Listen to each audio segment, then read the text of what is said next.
Bismillahirrahmanirrahim. Assalamualaikum warahmatullahi wabarakatuh. Nama Bapak Ahmad Baihaqi.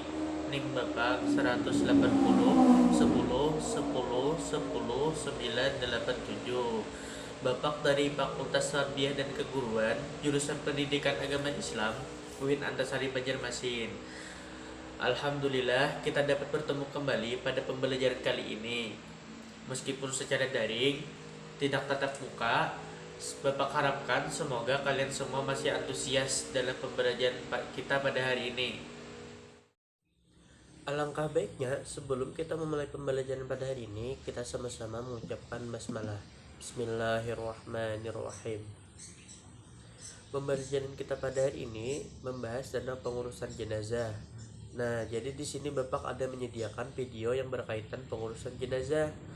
Maka dipersilakan kepada kalian semua agar memperhatikan dan menyimak video tersebut dengan baik dan benar, karena Bapak di akhir pembelajaran akan menyediakan evaluasi pembelajaran apakah kalian benar-benar menyimak dan memperhatikan video tersebut. Baiklah, kepada kalian semua silakan diperhatikan video ini. Tindakan yang pertama dilakukan saat menghadapi jenazah adalah yang pertama memejamkan mata jenazah jika mata si jenazah masih terbuka.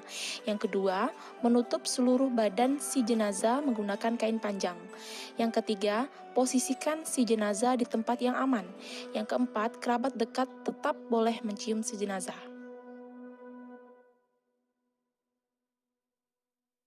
Hukum merawat jenazah adalah fardu kifayah. Perawatan jenazah yang dimaksud meliputi memandikan, mengkafani, mensolati, dan menguburkan jenazah.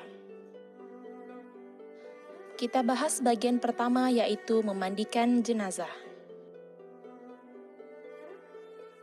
Jenazah yang wajib dimandikan, yang pertama haruslah jenazah orang Islam. Selain orang Islam, tidak wajib dimandikan. Kemudian yang kedua, ada bagian tubuh yang dimandikan.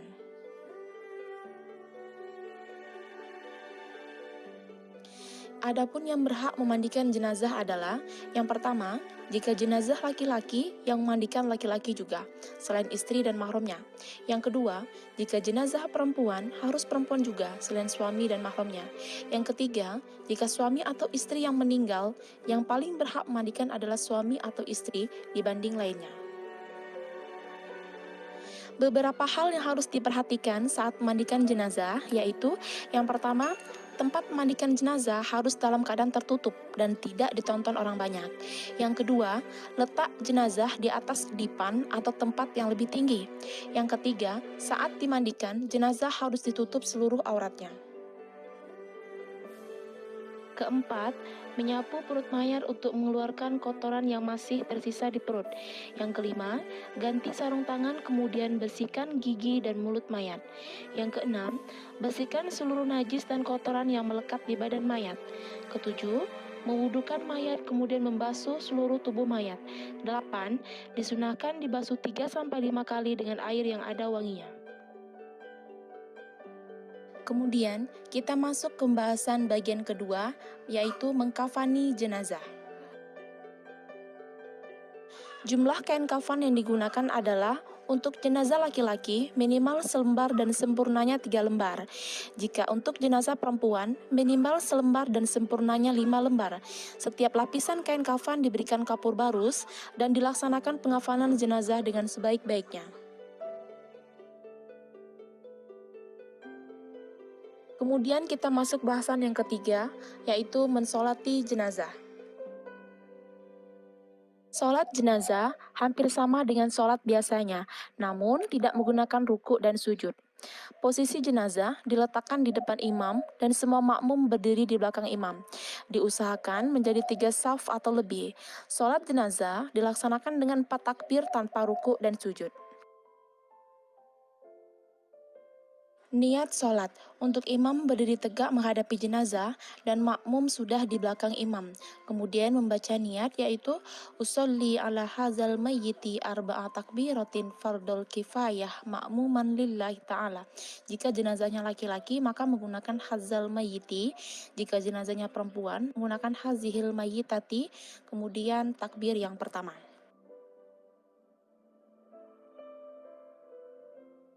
Setelah takbir yang pertama, kemudian membaca surat Al-Fatihah. Ayo kita baca bareng-bareng. A'udzubillahi minasyaitonirrajim. Bismillahirrahmanirrahim. Alhamdulillahi rabbil alamin. Ar-Rahmanir-Rahim. Maliki yaumiddin. Iyyaka na'budu wa iyyaka nasta'in. Ihdinas siratal mustaqim. Siratal ladzina an'amta 'alaihim ghairil maghdubi 'alaihim waladdallin. Amin. Kemudian takbir yang kedua. Setelah takbir kedua, kemudian membaca sholawat. Allahumma sholli ala sayyidina Muhammad wa ala ali sayyidina Muhammad kama sholaita ala sayyidina Ibrahim wa ala ali sayyidina Ibrahim wa barik ala sayyidina Muhammad wa ala ali sayyidina Muhammad kama barakta ala sayyidina Ibrahim wa ala ali sayyidina Ibrahim fil alamina innaka hamidum majid. Kemudian dilanjutkan dengan takbir ketiga. Setelah takbir ketiga, kemudian membaca doa bagi jenazah. Allahumma ghfir lahu warhamhu wa'afihi wa'fu anhu wa akrim nuzulahu wa wasi' mudkhalahu waghsilhu bil ma'i wath thalji wal baradi wa naqqihi minal khotoya kama naqqaita thawbal abyada minad danasi wa abdilhu daron khairan min darihi wa ahlan khairan min ahlihi wa zawjan khairan min zawjihi wa adkhilhul jannah wa a'izhu min azabil qabri aw min azabin nar. Kemudian dilanjutkan takbir yang keempat. Setelah takbir yang keempat, dilanjutkan dengan doa. Allahumma la tahrimna ajrahu wa la taftina ba'dahu waghfir lana walahu. Setelah doa, mengucapkan salam Assalamualaikum warahmatullahi wabarakatuh sembari menghadap ke kiri dan ke kanan. Yang terakhir, bagian dari perawatan jenazah adalah menguburkan. Ada beberapa anjuran yang diajarkan oleh Rasulullah dalam hal menguburkan jenazah. Di antaranya, pertama, untuk menyegerakan dalam menguburkan jenazah, sebagaimana hadis Nabi yang berbunyi, An Abi Hurairah radhiyallahu anhu anin Nabi sallallahu alaihi wasallam qala asri'u bil janazah rawahul Bukhari wa Muslim. Artinya, dari Abu Hurairah radhiyallahu anhu dari Nabi Muhammad sallallahu alaihi wasallam bersabda, segerakanlah menguburkan jenazah. Hadis riwayat Bukhari Muslim. Yang kedua, menguburkan jenazah di siang hari selain keadaan darurat seperti bau jenazah yang menyengat. Yang ketiga, meluaskan lubang kuburan dan dalam kuburan agar aman dari binatang buas. Yang keempat, membaca doa saat masukkan mayat dalam kubur. Doanya berbunyi, Bismillahi wa ala millati Rasulillahi wa ala sunnati Rasulillah. Artinya, dengan nama Allah dan nama agama Rasulullah dan atas nama sunnah Rasulullah. Hadis riwayat 5 ahli hadis kecuali Nasai dan Ibnu Umar radhiyallahu anhu. Yang kelima, sebelum jenazah dimakamkan, hendaknya ahli waris menjadi jaminan hutang si mayat. Dari materi yang sudah dijelaskan tadi, hendaklah terbentuk perilaku mulia terhadap tetangga ataupun saudara yang tertimpa musibah kematian, yaitu yang pertama, mengunjungi atau takziah tetangga ataupun saudara yang kena musibah kematian dan mendoakan sang jenazah. Yang kedua, ikut melaksanakan fardu kifayah, yaitu membantu pengurusan jenazah. Yang ketiga, semampunya dan seadanya memberikan bantuan atau sumbangan baik berupa uang, makanan, ataupun tenaga. Yang keempat, menghibur ahli musibah serta menasihatinya agar bersabar dan terus berdoa bagi si jenazah. Demikianlah pembahasan tentang pengurusan jenazah. Dari materi ini, kita bisa mengambil hikmah, hendaknya kita semua selalu mengingat kematian yang pasti akan datang menjemput kita, sehingga kita bisa menyiapkan bekal di akhirat nanti dengan amal-amal kebaikan. Silakan subscribe. Nah, jadi itu videonya yang berkaitan dengan pengurusan jenazah. Jadi, selanjutnya Bapak akan minta kesimpulan dari kalian. Tolong satu persatu nanti disimpulkan. mengenai materi tersebut yang sudah kalian lihat pada video. Selanjutnya, Bapak persilakan untuk menyimpulkan masing-masing. Kemudian, Bapak akan meminta untuk kalian maju ke depan untuk membacakan hasil kesimpulan dari kalian. Ya, terima kasih dulu. Bapak tunggu ya 5 menit. Silahkan disimpulkan. Nah, ini sudah 5 menit. Nah, jadi persilahkan siapa yang pertama kali maju ke depan. Kalau tidak ada yang mau, Bapak akan tunjuk. Bagaimana? Oke, sepertinya Bapak saja yang menunjuk. Ya, yang pertama itu Aida Rasyida. Silakan dibacakan hasil kesimpulan dari kamu. Mengurus jenazah hukumnya adalah fardu kifayah. Adapun kewajiban dalam mengurus jenazah yaitu memandikan, mengafani, mensolatkan, dan menguburkan. Oke, terima kasih kepada Aida Rasyida atas kesimpulannya. Ya, selanjutnya Bapak mintakan kepada Sutika Ayu agar membacakan kesimpulannya. Dipersilakan kepada Sutika Ayu. Ada beberapa syarat dalam memandikan, yaitu baik itu orang Islam, ada bagian tubuh walaupun sedikit, dan meninggalnya bukan karena peperangan. Nah, dari kesimpulan kalian, maka Bapak simpulkan yaitu mengurus jenazah hukumnya fardu kifayah. Adapun kewajiban kaum muslimin yang masih hidup terhadap jenazah yaitu ada 2 jenis. Yang pertama, kewajiban terhadap jenazah yang meliputi memandikan, mengafani, mensalatkan, dan menguburkan.